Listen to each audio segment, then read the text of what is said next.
Hello, Kingos TV, and today I'll be going over the round of 16 ties, what's going on with them, how they're gonna happen, where they're gonna happen. So they start today at 3, and today we have Roma and Porto, and there's PSG Man U, which is one of the most interesting games of the week. Tomorrow we have Ajax and Real Madrid, and Dortmund and Tottenham.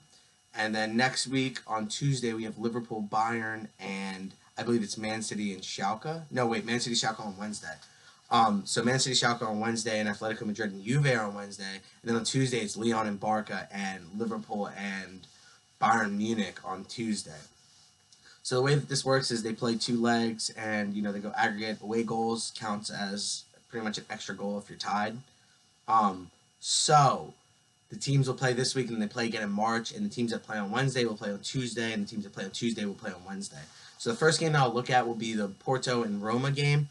And this game's it's not really important, but I haven't really watched either of these teams much. I know Son has been in great form in net for Porto. They're in first right now. They're 1 point up on Benfica. But I don't really watch the Premier League. Actually, I've never watched the Premier League, if I'm being completely honest. The only time I ever watch Porto is in the Champions League, because they're pretty much there every year. And, Son has a good track record in the Champions League, so maybe that will come into play here. I doubt it. He's been in good form, though. They won't get far. They never will, just because they can't compete with the big clubs. But they can easily get through this tie. Roma struggled this year. They're in 6th place in the Serie A, which is the Italian league, and they only have 38 points. They got thrashed a couple weeks ago, 7-1 in the Coppa Italia. The reason why they got thrashed, though, is I'm sure they were resting players, because you don't just get thrashed in the Coppa Italia for no reason. They're 6th in the league, so I'm sure they're trying to make up ground, get back in the Champions League spots, which is the most important thing. And part of the reason I know Son has been playing well is because the Spanish media has been calling for him to be called up to the national team to take over David De Gea. And, obviously that shouldn't happen. Son is like 37. David De Gea is in his prime. He's arguably the best goalkeeper in the world. But the reason why they're doing that is because the media is upset, and they feel like David De Gea lost Spain the World Cup, because, you can definitely make the argument that he did. To me, you just can't blame him, just him. I did when it happened because I'm a Spain fan, but it's not just him. That team did not look good. They fired their coach who could have won them the World Cup, Julian Lopetegui, who's an amazing coach, and he could have been great at Real Madrid. I don't think he knew what he was getting into, to be honest. He knew the club, but he didn't really know the club. He had been gone from the club for a long time. He coached in the youth ranks, but the club's changed. So that game could go either way. Dzeko could be the decider. And, he hasn't really been great this year in Serie A, but in Champions League, I think he has a pretty good return rate for goals, which is important. So Dzeko could be huge for them. So I think this game could be, decided by away goals, 1 or 2 goals. From my understanding, they're both pretty high-scoring teams. So, like I said, this tie could go either way. The next one is the most interesting one of the week. Next week has a lot. It has, I'd say, two interesting games. This week really only has one, in my opinion. The Man U PSG game. So this game is going to be huge. There's a lot of moving components going on right now. Man U's in great form. PSG is not. So I saw a statistic that PSG in their first 26 games has only lost 1 game. Okay? And so, with that, in their last 6 games, they've lost 2. And again, a third-tier team took them to extra time, where they had to win in extra time in the Cup, in the Coupe de France. Okay? So, really, their form's not great. Neymar just got hurt. Cavani just got hurt. Meunier's out. So, I saw they were experimenting with 4-2-3-1, with Verratti, who's not at 100%, he's at 50%, and midfield with Marquinhos, who's a center back. And, part of the issue here is they have Adrien Rabiot, who's healthy, but they refuse to play Adrien Rabiot. And the reason why they refuse to play Adrien Rabiot is because of the fact that he won't sign a new contract. And he won't sign a new contract because he wants to move to Barcelona, which is understandable. And he is going to leave on a free. And they just refuse to play him because of that reason. And, that's kind of bull, in my opinion. Like, you have the guy on the team, use him. He's a great player. He's a great young player. He he could have played for that France team more than he did. I don't even know if he made the team, to be honest. But he's a good midfielder. You know, he didn't play at all. No way he did. That team is stacked. Um, he's a good midfielder. He's young.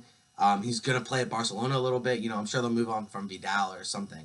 Like they did with Paulino. They brought him in for a year and then they moved him on back to the Chinese league. Because Vidal's old, and I'm sure Vidal's there just to you know have a say to beat up on Real Madrid, because Real Madrid always beats up on him. In his head. You talk about Bayern Munich last year, and he was heated. He was so heated. And like I said, this one can go either way. Man U's in great form. But because of that midfield of Marquinhos and Verratti, I think Pogba, Herrera, and Matic is going to run over that midfield. And, those...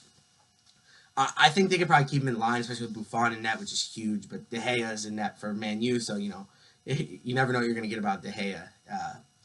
He's world-class 95% of the time. So, that's amazing. You can't, Real Madrid with Courtois in that never happens. He's probably world class like 75% of the time. So with that, I think that game can go either way. I believe the first game's at Old Trafford. So that first game's going to be huge. It's huge for Man U to be at home, especially with all the injuries. And, I think they're going to run over that midfield pretty easily. Also, I believe PSG has Dani Alves on the right wing, which, if you're a Real Madrid fan and you watch Real Madrid, I'm sure you guys have seen Marcelo as a left winger. It just does not work. And the reason of that is because wing backs or full backs, when they overload that side, there's a winger there to help them overload, obviously. So, they need the space. They're not as great at creating space for themselves as they are with running off someone else. And they can either overlap, which means they run on the outside of them, or invert, which means they run on the inside, to overload that side to attack that fullback, which is where they get their space from. So that is part of the reason why I believe it could go either way. But I think PSG will pull it out in the second leg. Cavani hopefully will be healthy by then. I think it's just a niggle, so I think he's just out for a little while. But Man U could blow them away this game. If PSG come away with a draw, that is huge. That is immense. There's nothing better than that. So the Dortmund Tottenham game is going to be interesting. It was more interesting before all the injuries. Not really all the injuries, but the Kane injury. I think Dortmund's going to run away with it pretty easily, in my opinion. I don't really think that it's going to be much of a challenge for them. They're first in the Bundesliga. The first game is at Wembley, so Tottenham doesn't really play great at Wembley. They play okay. It's not their stadium still. They still haven't got their stadium built, but Achraf Hakimi has been great for Dortmund, though. He's got 2 goals and 4 assists from the left back position.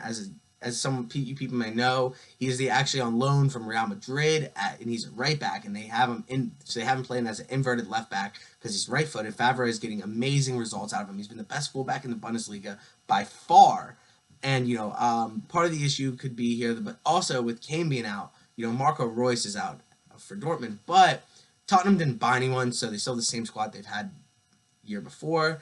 They have some depth, but not as much depth as Dortmund, in my opinion, in the attacking ranks. They also have Lamela and Moyer, Lucas Moura, and Dele Alli and Christian Eriksen for Tottenham. But Dortmund have Götze, Sancho, Pulisic. A lot of Sancho, Pulisic, young, exciting talents. And Götze, World Cup winner, game-winning goal in the World Cup, so, he can really play. And I think Dortmund will go in easily just because Harry Kane's out. But you never know. Poch is arguably the greatest coach in the world. In my opinion, he is the greatest coach in the world. Him and Diego Simeone are the 2 greatest coaches in the world, in my opinion. And he can always turn results. So the next game is the Ajax-Real Madrid game, and I'm not going to talk much on this.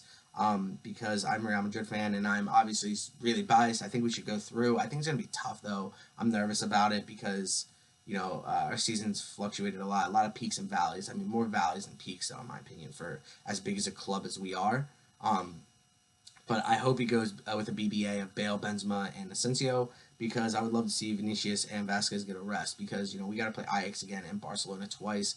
And, playing the second leg is a lot more important than playing the first leg, in my opinion.